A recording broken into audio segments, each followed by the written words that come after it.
I want to introduce you to a world where deodorant doesn't exist. Instead, smearing feces on your body and leaving repugnant trails behind you is seen as a sign of respect. If you're anything like me, then I'm sure this utopia sounds too good to be true. And usually, you'd be right. However, you should never underestimate my ability to be disgusting. Because today, in Total Warhammer 3, being revolting is the new black. Sure, that tree looks nice, but do you know what would make it look better? Some rotting plague and festering disease. And when it comes to baptizing your enemies in rancid toxins from your nether regions, there is no one better than Kugath, the Plague Father. Kugath is what every man should aspire to be. He's 20 feet tall, devilishly handsome, and just like a retired dad who watches the football, not once does he get up from his reclining armchair. Everything he touches turns into a vile, carcinogenic boil with a possibility of tentacles, and he set his sights on making various lords his personal fart slaves. Our ultimate goal, however, to find and kill the changeling. Normally an impossible task, with countless threads complaining about him being immortal. So I've decided to make things even harder for myself. Why? Even I don't know the answer to that. Much like the streets of New York City, there is one creature that will thrive in our filthy, garbage-ridden wastelands. Rats. That's right. From turn 60, thousands of rats will pour into our lands and begin gnawing at our already decomposing bodies. Can we turn this world into a putrid utopia, or will the cheese-loving vermin force us to take a shower? Gentlemen, let's begin. We start our journey in the Dragon Isles. I'm not sure why the devs decided these tropical oasis islands were the best spot to drop the father of all plagues, but we're here now, and we're going to make the most of it. Immediately, I smelt a problem. Or should I say, I didn't smell anything at all. And that's the problem. The local inhabitants are a tribe of Aztec-worshipping lizards. Now, I'll be honest, I've got nothing against Mark Zuckerberg. I am not a lizard.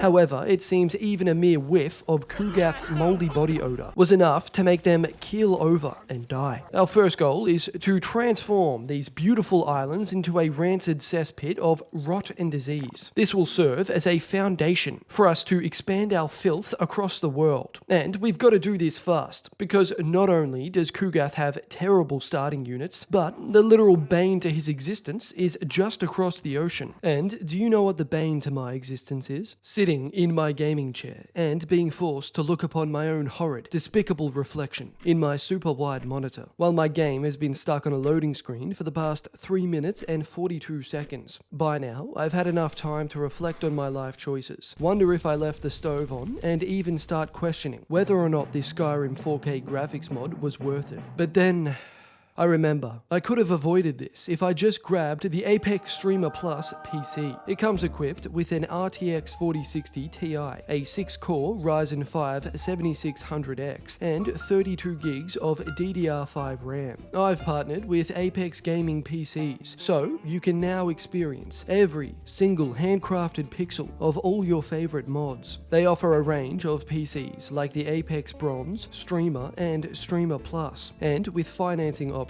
you can play today and pay later. Use my code WINS for an extra 10% off at checkout. Thanks to Apex Gaming PCs for sponsoring this video. Now, back to the disgusting campaign. Much like a Lebanese man with a phone, the Nurgle faction can summon units at the click of a button, which is good for raising a force quickly. The catch, however, is they're all half dead. The key here is boosting your army replenishment as much as you can, and the first unholy manifestation is going to give us an extra 10%. I received a tip that there was a shower in the lizard's capital city. Obviously, this was a no-go for Kugath, whose hate for showers ranks just slightly below his absolute disdain for bidets. So we slugged our pestilence over and attacked them. Now, although our units suck, we were able to find one diamond in the rough, the Beast of Nurgle. Not only does this majestic creature walk around with pure elegance and swagger, but it's also one of the fastest and strongest units we'll be able to recruit for a while. It's actually reached a level of filth so extreme that it set off a chain reaction, where its stench is doing so much damage to itself that it's come full circle, and it started regenerating. Now, besides the Beast, we're going to have to rely on the Plague Daddy himself too. He can act as both long-range artillery and a frontline behemoth. Spells and magic are going to be our main damage dealers, especially the Stream of Corruption. This sends a fart so potent that it vaporizes the flesh of anyone unfortunate enough to be caught in the crossfire. We can also teach it to our other stink lords, giving us the gastric potential of an obese man who just downed 4 spicy burritos. After throwing up on the Zuck, we had successfully melted them down into a fine, gooey paste. With our first major battle won, we decided to rename our hero to Fester McFungus, a fitting name. And we also loaded him up with some Taco Bell too. Although we just moved in, I wasn't comfortable. At night, in my dreams, Ghorst had been haunting me. An army of regenerating zombies with mortis engines to rip apart my infantry. It was enough to make a grown man cry. But you know what they say, action is the best cure for insecurity. We wasted no time and smeared our fat ass across to the last of the Aztec-worshipping reptilians. The game plan was simple. Let them bunch up against our shackled nurgling meat shield. No, these little idiots weren't going to kill anything. We just needed to hold them in place while we poured radioactive fecal matter on their heads. Again, and again, and again. If you aren't a fan of repetition, then you're probably not going to like Nurgle, because shitting on everything is just about all they're good for. I also planted Kugath's fat ass on the front lines, and watched him stomp in little skinkheads, like a proud baker watches his bread rise. And stomp little skinkheads he did. 956 of them, to be exact. Although we were outnumbered over 4-1, we still managed to win. We did lose our toads though. But hey, look on the bright side. We now had the entirety of the Dragon Isles. Soon, one deep breath of fresh air around here will cinder the insides of your nostrils. This leads us into one of the main mechanics of Kugath's campaign, plagues. Each plague we concoct will be made up of 3 symptoms that both buffs us and debuffs the enemy. I made one that had various effects, such as an increased replenishment rate, and made all enemy units want to kill themselves. I strapped it onto one of our loyal followers, and sent him on a one-way ticket to Ghorst. Much like how a member of Al-Qaeda enters an airport, you'll never see this cultist leave these towers. Now that we've finally hit the mainland, some important exposition is required. Ghorst is one of the 4 lords on our hit list, and as you can see, it won't be long until we fully acquaint ourselves. Just above him is Greasus. Now, if you look closely at the man, you'd think he'd fit in quite nicely with our disgusting, grimy empire. And that's when I'll tell you, you're wrong. Or, rather, you're right. And he just makes poor Kugath feel extremely insecure. Being fat and disgusting is the only thing he's got going for him, and I'll be damned if there's anyone that's going to take that away from him. Next, we have Zhao Ming. Why? Because turning the pristine waters of Cathay into bacteria-filled sediment is all I've ever dreamed about. And finally, we have the changeling. This tricky bastard is definitely going to be the hardest of the lot. Luckily, thanks to this handy mod I installed, he's currently terrorizing the helpless regions of Cathay. In order to kill this cross-dressing lunatic, we need to destroy every army and trickster cult he has. And believe me, that's a lot easier said than done. But first we need to focus on Ghorst, and slowly push our way into Cathay later. And just on time, Ghorst declared war on me. He's from Miami. Sure, he dabbles a bit in the local activities, but mostly he has a severe and worrying obsession with necrophilia. And this doesn't just discuss me, it discusses Kugath as well, and that's saying something. I didn't waste any time and immediately took one of his settlements. He wasn't too far though, and he attacked me the next turn. Here's the problem with this dead crackhead. He has an ace up his sleeve, the Black Coach. Both the Black Coach and Ghorst himself will shred through our nurglings like McDonald's rips apart those helpless little ducklings. And this is because our army is made entirely of infantry-based units. As you can imagine, this is a slight problem for us. Both the corpse cart and Ghorst himself can also regenerate. The strategy here was to use Kugath, our cute little beast, and our plague drones to lure them away from our nurglings, then deal as much damage as we possibly can, and take them out before they can get to our infantry. Surprisingly, this was super effective. Now that we've handled the Black Coach and the corpse cart, we could move on to the skeletons. I'm sure you're all familiar with them. Your dog loves to chew on them. They creak louder than your grandma's rusty door hinges, and if the bones themselves weren't already a dead giveaway, then I'm going to let you in on a secret. These guys aren't alive. meaning they don't rout, so we're gonna have to kill all 2,000 of them. We slammed our grotesque creatures into them, drowning them in a wave of unchewed vomit. Nice. Once we had them surrounded, it was only a matter of time before we wore them down, and then we beat Ghorst into submission like he owed us money. This battle went about as well as I could have hoped for. Ghorst always gives me trouble early on, so wiping out his army while only losing 150 troops felt like getting that golden star in primary school. It wasn't over though. Ghorst will usually have at least 4 times the amount of armies you do, so destroying them faster than they can make new armies is the only way you're ever going to rid yourself of these walking corpses. However, in my blind zombie murderous rage, I had forgotten about this fat prick lurking on the border, and now that I was directly next to him, he didn't hesitate to declare war on me. Turns out he was actually pretty strong too. Things were shaping up to look like an episode of The Biggest Loser, except instead of just getting fat shamed on national television,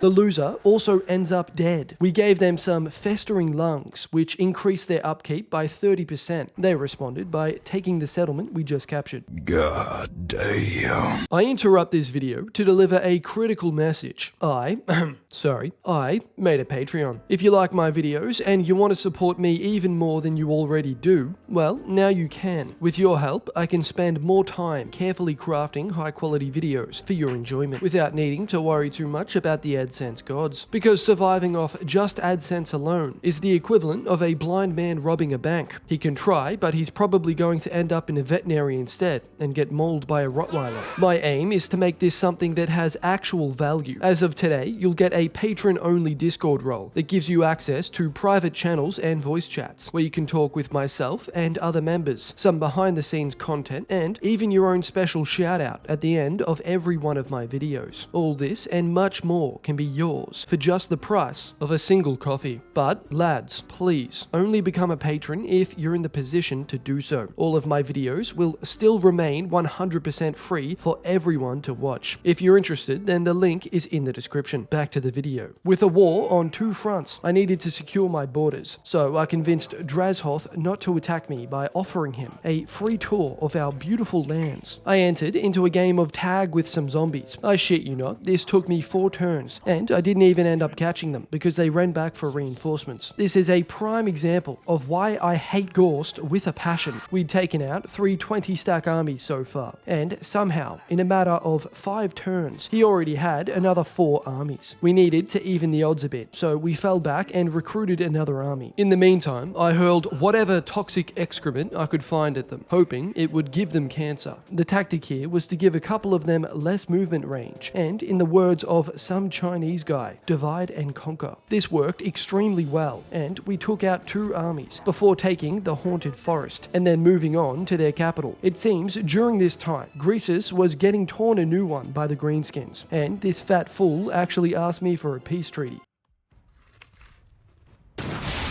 The Greenskins had been some busy little green men, because they'd actually been fighting Ghorst as well. With their help, we picked off the rest of them, and finally killed Ghorst. The first of the 4 lords had been taken out. With Ghorst gone, we could focus on getting our military ready for the grand invasion of China. In the Nurgle rework, the military buildings are the only cyclical buildings, meaning we can spend infections to purchase them, and over time, they will grow into higher versions, allowing us to recruit better units. If we need to, we can rush this cycle for an extra cost of infections. After securing a bit of cancer for ourselves, I struck up a defensive alliance with our short friends. The very next turn, it seemed that Greasus had eaten so much fried chicken that his large intestines imploded. Take this as a lesson, kids. Junk food is bad. Try some carcinogens instead. With Greasus gone, we were halfway towards our goal. It took 38 turns to deal with these 2 pricks, leaving us only about 20 more turns to invade Cathay and exterminate the changeling, before we're swarmed by rat hordes that will undoubtedly turn my life into both a 90s horror movie and a terrible sitcom.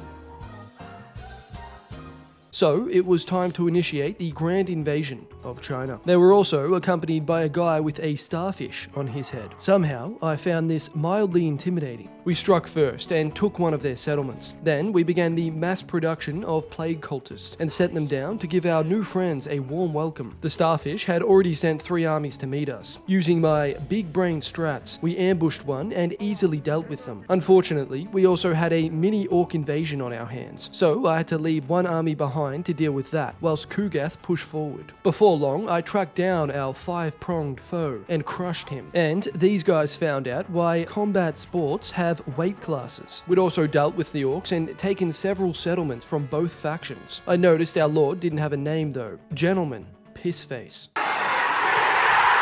We'd pushed our way into mainland Cathay, and Pissface left the Pentagon himself clinging to just 2 more settlements. But then, things got complicated. A rogue Cathayan army snuck in through the back door and started giving me a crash course in Kung Fu. We threw everything we had at them, but that's when I realized just how hopeless we were against ranged units. And of course, Cathay has more ranged units than I have regrets in life. And believe me, that is a long list. So, we had to march Pissface back to deal with them, which gave the Golden Order plenty of time to bulk up their forces. It was right around this time that Zhao attacked Kugath. Luckily for us, we had recruited 2 new units. The first was the Chaos War Shrine, a rather large sled that, and I quote, carries the unimaginable stench of stinking waste and parasites. A perfect fit. And the second unit, the Soul Grinder of Nurgle. This alpha male acts as artillery, is one of our fastest units, and deals armor-piercing damage with a weapon strength of 450. He also smells like my uncle after 3 packs of cigarettes and 2 bottles of whiskey, giving him the charming effect of making everyone around him feel distinctly uneasy. With the help of these 2 units and Kugath's leaky bowels, we beat the crap out of Zhao. Not that we didn't take some losses of our own. We lost our Soul Grinder, and worse yet, our beloved Fester McFungus. Gone but not forgotten, their sacrifices will allow me to spread even more plague and disease across these beautiful lands. Thank you, lads. I truly couldn't have done it without you. And this led us right into the path of the Changeling, who was making some extremely sus noises. For the time being, we ignored him, and fought Zhao again. These range units were really starting to piss me off, but our army was a lot stronger now, so we handled it a little bit better. I wasn't really paying attention to it before, but the Changeling had clearly been busy in Cathay, with the stench corruption already causing a rebellion. Also, the starfish was back. It was already turn 59. We had 1 more turn until the rats started to scurry in, and we had so much left to do. I sent Pissface down to fight the Golden Order again. They had a lot of artillery, but we had Pissface on a rotfly. I put him in front of our forces and made him pace back and forth like a schizophrenic who forgot who was after them. This was good enough to lure them out and attack in an uphill battle. This close quarters combat suited us very well, not only because we just had infantry, but because we had a tier 5 giant who flattens anyone even remotely close to him. It was a hard battle, but we won, and Pissface unlocked his mega evolution. Not only did he smell even worse now, but he also developed an eating disorder. Right on cue, the Vermintide was upon us. Here's how this endgame crisis works. For the first 10 turns, they infest the map with skaven undercities. Then, after that, they start scurrying out to kill everything in sight. And with the difficulty cranked up at 200, we're about to be fighting a ridiculous amount of rats. They asked me for a non-aggression pact, and then the very next turn, they declared war on me. They've got some balls. I'll give them that. We pressed on against our war with Cathay, and even unlocked one of our strongest units. Meet my fat uncle. He's a real charmer. By now, we'd crushed most of Zhao's forces, and it was only a matter of time before we wiped them out completely. But just when we were closing in, rat armies started popping up around us. I'll be honest, I was beginning to feel a little bit uneasy. That's when I remembered what my psychologist told me. The rats aren't real. They can't hurt you. Finally, Pissface dealt with that annoying starfish. Just the sight of his head alone made me want to punch a hole through my monitor. How did I do this, you ask? Well, it was actually pretty simple. You see, I channeled my inner Austrian painter and flooded my enemy's lungs in a nauseating cloud of gas. After throwing up from the stench of our cupcake, the Golden Order was wiped out. That's 3 of 4 lords down. Wait a minute. We didn't even need to kill him. Oh well, I hated that fucking starfish anyway. We were in a good position against Cathay, so I decided it was a a good time to finally make our move against the changeling. Luckily for us, the AI has the brain power of a retarded 4th grader and kept him in the one stance where we can actually see him for like 20 turns. The one unit we needed to watch out for was the Changebringers. One good volley from these guys and we were charred, rotting meat. So I focused on them immediately with Kugath and my Soul Grinder. I wasn't sure how well this was going to work, but what choice did I have? There was literally no one else who could shoot them. And to my surprise, Kugath had quite an arm on him, and we actually made light work of them. The Changeling himself has some pretty strong AoE spells, so I tried to keep our forces split up. Tried being the key word here. I even used a new spell we got. It pops a giant pussy zit with the explosive force of a pipe bomb. And then suddenly, that's when it happened. The Changeling, he started to morph into Diddy. And he began sexually assaulting some of my Nurglings, all while filming it to use later as collateral. The rest of our reeking men sprung into action and beat the crap out of him. Somehow, I'm not surprised that these curdled balls of shit have more integrity than most of Hollywood. After beating the Changeling, every trickster cult in the region became exposed. This slippery bastard had been busier than I thought. There were a total of 7 cults, so we methodically started ripping them down. To help increase our discovery in each settlement, we built warpstone traps. As a result of this pest control, the Changeling wasn't loving life and wanted peace. That was never going to happen, but it was nice of him to let me know that they didn't have another army somewhere. It was around this stage when the rat army started to look a bit absurd. He's just standing there, menacingly!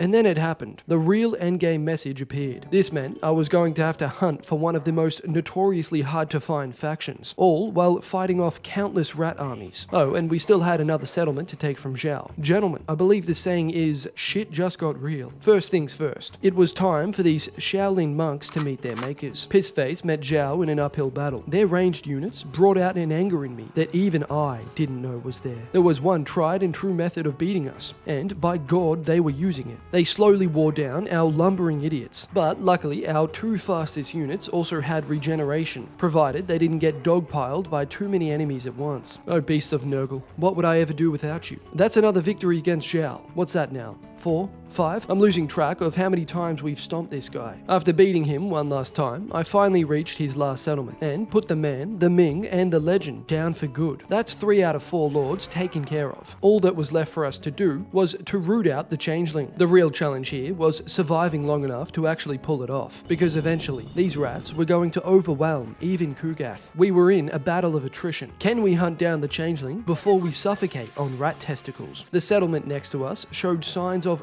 rising cinch corruption, so I moved in and wiped out the trickster cult. All seems to be going well now, right? Just keep looking for the cinch corruption and eventually you'll wipe out the Changeling. Wrong. While cinch corruption is usually a dead giveaway for a trickster cult, not every cult creates corruption, which means there could literally be one hiding anywhere and you'd never know it. The only way around this is to stack like 10 heroes on a settlement, leave them there for a couple of turns and pray to God that the Changeling doesn't place a cult right after you move on. But in order to do this, we need to fully upgrade all of our hero buildings to be able to recruit that amount of heroes. In the meantime, I carefully concocted plagues that had the highest spread chance possible, and I sent them into the heart of the rat packs with the hope that it would spread. If they were just going to sit around, the least I could do was give them tuberculosis. Clearly, the rats didn't like coughing blood, because they finally made their move, but in one of the most heroic battles I've ever been a part of. This garrison straight up did some 300 shit. The units we had were complete garbage, but somehow they killed 955 of the enemy. Yes, they lost, but from a composition with half of our units being Nurglings against the likes of rat ogres and storm vermin, that's pretty impressive. These jittery bastards weren't done though. No, basically every turn from now on, we can expect to be fighting 1 or 2 battles, usually heavily outnumbered. These armies weren't filled with skaven slaves either. They had everything from rattling guns to giant rats and doom wheels. Now I know what you're thinking. By God wins. You're a genius, charging up a hill with Nurglings. Our goal here was to disrupt their rattlings and stop as much damage to our stronger units as possible. Once we engaged them in combat, we soaked them in piss, which they were weirdly unbothered by. Gents, welcome to the filthiest battle of all time. We weren't doing too bad, and then their reinforcements arrived. The battle then descended into a chaotic clusterfuck. There were so many rat units on the field that I questioned whether my reeking abominations had it in them to win. We did everything everything we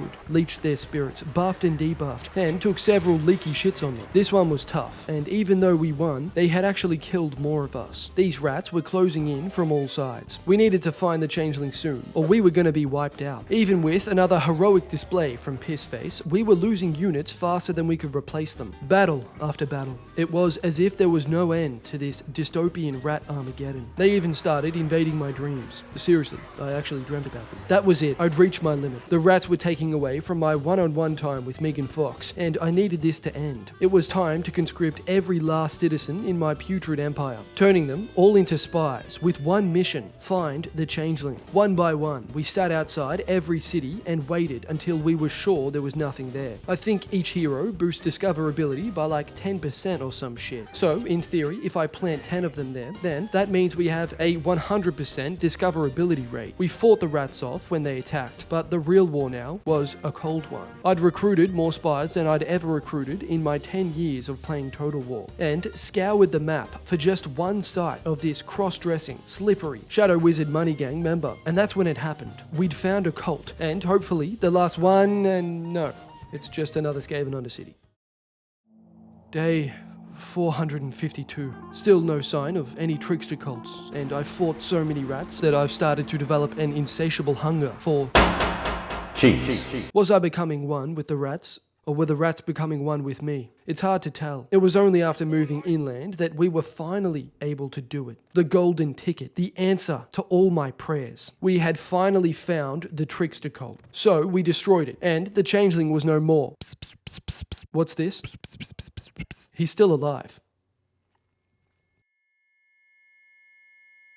It seemed like no matter what we did, taking this elusive man out was an impossible task. We had our hero stacked on every settlement around, and still no sign. No sign. Wait, maybe that was the sign. Maybe the changeling wasn't supposed to die after all. Maybe he wasn't a man, but a force of nature, meant to ride off into the sunset and parasitically live off the fruits of others forever. Though, we found the last cult, and we killed him. Sweet. That was all 4 of those bastards killed. And yet another successful campaign. To bask in our glory once more, I marched Kugath into the heart of 5 Skaven armies. You know what they say, go big or go home. And trust me, I wasn't going back to Kugath's house.